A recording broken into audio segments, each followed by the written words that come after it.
the US, through USAID, it's its main vessel to send government aid from the US to the various governments, in this case, in Africa.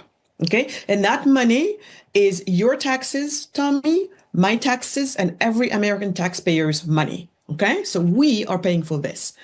Now, it could be all good and nice if most of the money was going to the people that it's supposed to go to, but it is not. And we've been trying to raise the alarm bell for the past 15 years. And the reason why is because when you're on the ground, take myself, my country, Senegal. Tommy, imagine if Park Avenue or Fifth Avenue in New York City, one of the most expensive, if it's not the most expensive avenue in New York City, Fifth Avenue. Imagine you were walking down on Fifth Avenue and it's lined up with UNESCO. It's lined up with World Food Program. It's lined up with all of these NGOs that you know of, and they all have buildings, offices on this most expensive, avenue in the country. Well, that's the case in my country, Senegal. And I would argue it's the same thing pretty much everywhere. You go to Uganda, this area called Kololo. All of these areas is where the aid workers, the people who basically have built careers in the aid industry, there's no other way to call it, they live in these fancy, most posh areas of town, and they work in these fancy, most posh areas of town.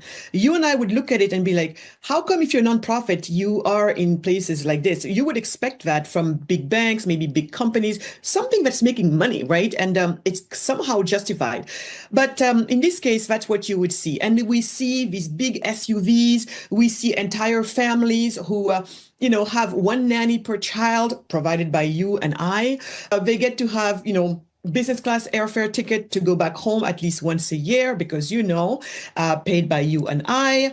They go to fancy, lavish parties. Basically, it seems like their lives are all about parties, all about parties. So those of us on the ground, we see that a lot. Now, does it mean that there are not some of the programs that are actually doing good and really helping people? For example, people right now laying on hospital beds and needing HIV medication or any other type of, especially in the medical field.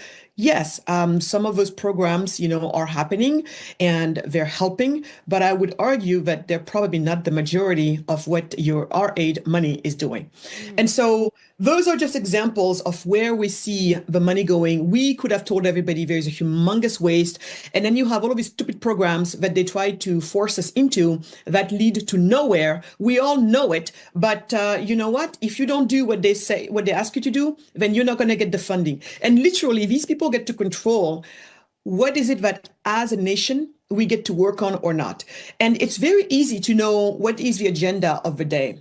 If you want to know what is the agenda of the day, ask the young people who are trying to enter even an entrepreneurship competition. Whether it's an entrepreneurship competition or anything like that, you'll see people, everybody's going to come in one year and it's all going to be about the climate. Climate change. So we have to go for renewables or solar panels.